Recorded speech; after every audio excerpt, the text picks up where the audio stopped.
Welcome to our channel. నేను మీ వెంకట్. మనతో పాటు ప్రొడ్యూసర్ నట్కుమార్ గారు ఉన్నారు. సార్ నమస్తే. సార్ నమస్తే సార్. వైసీపీ అధికార ప్రతినిధి శ్యామల గారు కొన్ని వ్యాఖ్యలు చేయడం జరిగింది. ఆ కూటమి ప్రభుత్వం కక్ష సాధింపు చర్యలకు పాల్పడుతుంది, ఎవరైతే నారా లోకేష్ గారు ఉన్నారో ఆయన సకల శాఖలకు మంత్రిగా వ్యవహరిస్తున్నారు. గతంలో వైసీపీ ప్రభుత్వం గతంలో ఉన్నప్పుడు ఇదే పవన్ కళ్యాణ్ గారు 32,000 మంది మహిళలు మిస్ అయ్యారని చెప్పారు. మరి ఈ రోజు ఎక్కడ ఉన్నారు డిప్యూటీ సీఎం పవన్ కళ్యాణ్ గారు అని చెప్పి మాట్లాడారు. దీన్ని ఎలా చూడవచ్చు?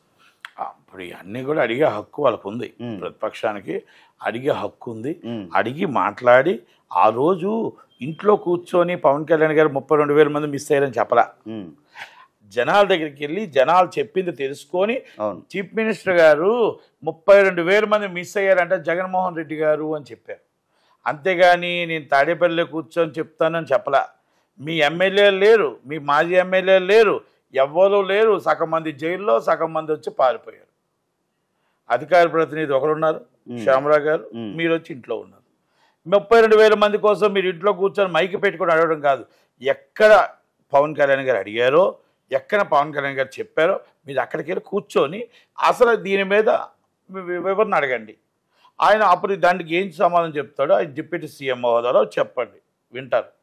అంతే తప్ప మీరు ప్రతిపక్ష హోదాతో ఏదైనా అడగవచ్చు, ఏదైనా మాట్లాడవచ్చు, అభివృద్ధి కోసం మాట్లాడవచ్చు, ఏది ప్రాబ్లం ఉందో మాట్లాడవచ్చు. అంతే తప్ప ఇష్టం వచ్చినట్టు ఏదేదో మాట్లాడితే అవాకు చవాకులు మాట్లాడారనుకోండి, ఇది కరెక్ట్ కాదు. అంటే నేను ఎందుకు చెప్తున్నానంటే శ్యామలా గారు మొన్న ఏదో పవన్ కళ్యాణ్ గారిని ఏదో కొంచెం ఏదో అన్నారంట. అంటే నేను ఒకటే చెప్తున్నాను, ఇప్పుడు ఖాళీగా ఉండేది ఎవరు? శ్యామలా గారు. జగన్మోహన్ రెడ్డి గారిని అడిగిందంట ఆమె. అన్న అమ్మాయి ఏం చేస్తున్నావు అని అడిగాడు జగన్మోహన్ రెడ్డి గారు. జగన్మోహన్ రెడ్డి గారిని ఏం చెప్పిందంట, అన్న ఖాళీగా ఉన్నానన్న, అస్సలు ఖాళీగా ఉన్నాను, ఎందుకంటే మీ దయ వల్ల నాకు మొత్తం టోటల్ సినిమాలన్నీ పోయాయన్న, అందుకని సినిమాలకు ఎవరో పిలవట్లేదు, అందుకే నేను ఖాళీగానే ఉన్నాను. అదేంటమ్మా నా వల్ల అంటే ఏం లేదా, నేను వైసీపీకి సపోర్ట్ చేయడం వల్ల ఆటోమేటిక్గా నేను చాలా బిజీగా ఉంటానని చెప్పేసి సినిమాలు పెట్టట్లేదు అన్నాను.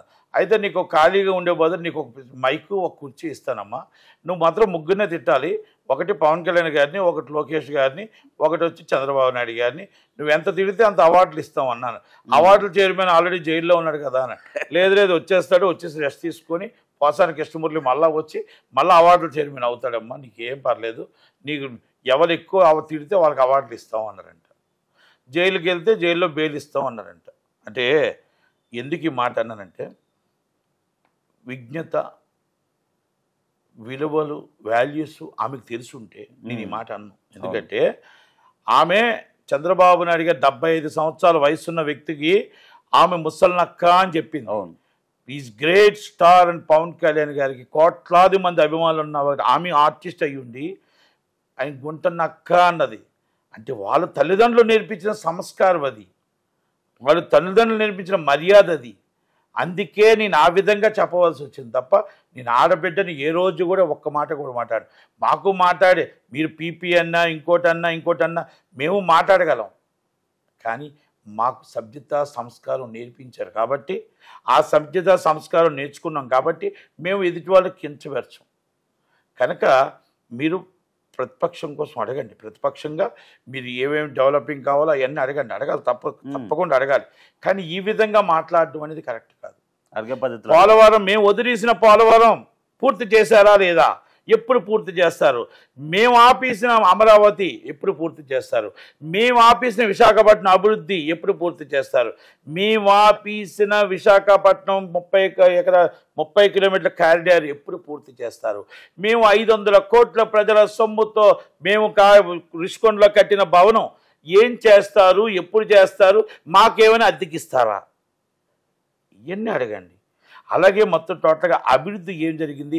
మేము ఉన్నప్పుడు పరిశ్రమలు రిటర్న్ అయిపోయాయి, మీరు పరిశ్రమలు ఎప్పుడు తీసుకొస్తారు? మేము ఆల్రెడీ ఒక ఎంప్లాయ్మెంట్ ఇవ్వలేకపోయాం, మీరు ఎంప్లాయ్మెంట్ ఎప్పుడు ఇస్తారు? ఆల్రెడీ మందు బ్రాండ్లన్నీ కూడా మా బ్రాండ్లు తీశారు, మీ బ్రాండ్లలో బిజినెస్ ఎలాగుంది? ఇవన్నీ అడగండి. మీ బిజినెస్ ఎంత పెంచారు? మీరు మందులో మీకు ఇన్కమ్ ఎంత ఉంది? అప్పుడు ఎంత ఉంది, ఇప్పుడు ఇంత ఇన్కమ్ ఎంత ఉంది? ఇవన్నీ అడగండి. మీకు ఆ మందులో మేము మమ్మల్ని పట్టుకొని అరెస్ట్ చేస్తున్నారు, ఓకే, మీరు బెల్ట్ షాపులో అరెస్ట్ చేస్తారా మీ హయాంలో? అడగండి. బెల్ట్ షాపులు పెట్టిన వాళ్ళని అరెస్ట్ చేస్తారని అడగండి. అవినీతి తాండం వెళ్తున్న ఆఫీసర్ని అరెస్ట్ చేస్తారా అని అడగండి.